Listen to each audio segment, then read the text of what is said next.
In this video, I'm going to teach you the proper way to release IT band pain using a massage gun.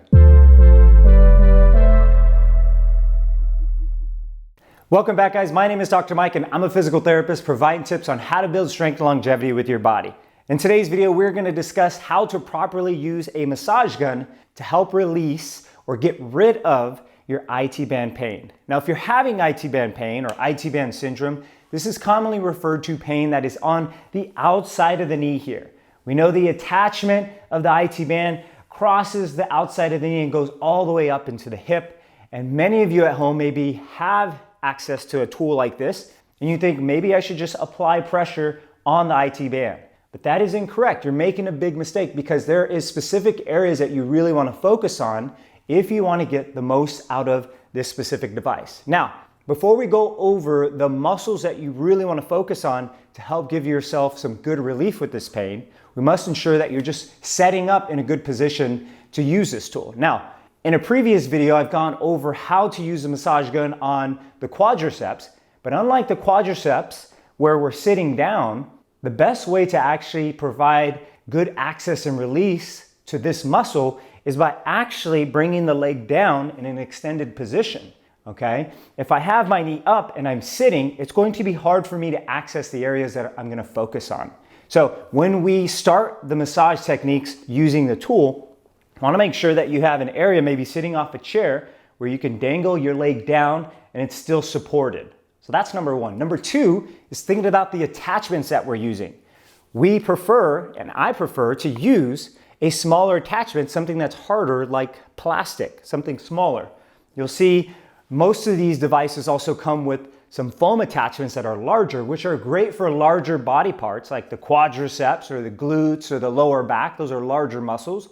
But with this specific condition, we want something more targeted, something smaller. Smaller surface area is gonna allow us to get in where we wanna get in. Now, as we are going over techniques, we're gonna go over the specific areas that are gonna help you get the most release out of this device here. Now, the first area where we wanna focus on when we're trying to release this pain is the outside of the quads.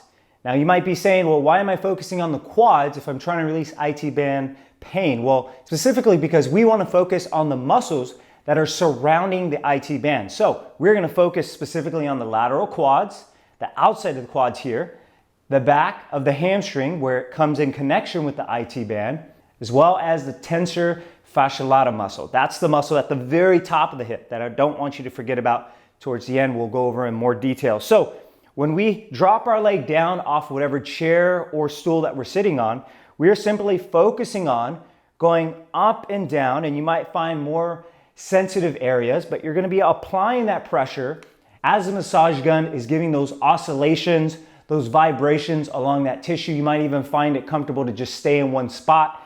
And you're gonna basically search for that area that is most sensitive and spend a few minutes there. So that outside of the quad, lateral quad, is gonna be very effective in releasing a lot of the pain that you might be dealing with.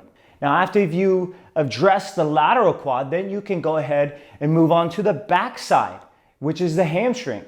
So remember, we're not right on top of the IT band. We're actually on the sides of the IT band. So on the outside of the quad here, the lateral quad, as well as the hamstring. And you can do the same thing by working your way down closer towards the knee and then bringing yourself up all the way, because the hamstring will attach all the way up to the back of the hip. So you want to make sure that you're going up and down those sides of the muscles to really find those sensitive areas. Now, the last piece and the last muscle you do not want to forget is a tensor fascia muscle. This muscle attaches at the top of the hip, and it's a very small muscle, and that's one of the reasons why we have you bring the leg behind you, because if you're sitting like this muscle is in a shortened position. It's very hard to access that muscle when you're simply sitting because you have your hip crease right there. But if I lower that leg down, you're gonna feel, if you just feel that the bone at the top of your hip here, if you just drop down, it's a very small little muscle, and you're gonna apply that pressure right on that muscle there. And you're gonna feel the sensitivity of that muscle as you're moving up and down with the massage gun. This will ensure that you're addressing every specific area that will usually be tight when people are dealing with IT band pain or IT band syndrome. So just to recap, you are focusing on the lateral quads. You're also focusing on the hamstring. And then lastly, you cannot forget that you are focusing on the tensor fasciae lata muscle, which is towards the top. Remember guys, you don't need to spend a long time with these specific devices. I've noticed that some people that have told me, oh, I've spent 10 to 15 minutes. That is way too long. You don't need to spend that much time. You can get as much relief in just as little as 3 or even 5 minutes with this specific device, because this is providing great relief and releasing any tight muscles that you might be having due to this condition. Now, if you found this video helpful and you want to support my channel, please do me a favor and give this video a thumbs up and subscribe below. In the meantime, if you want more information on how to properly use the massage gun for other conditions or other muscles, do me a favor and check out the playlist here. In the meantime, I'll see you in the next one.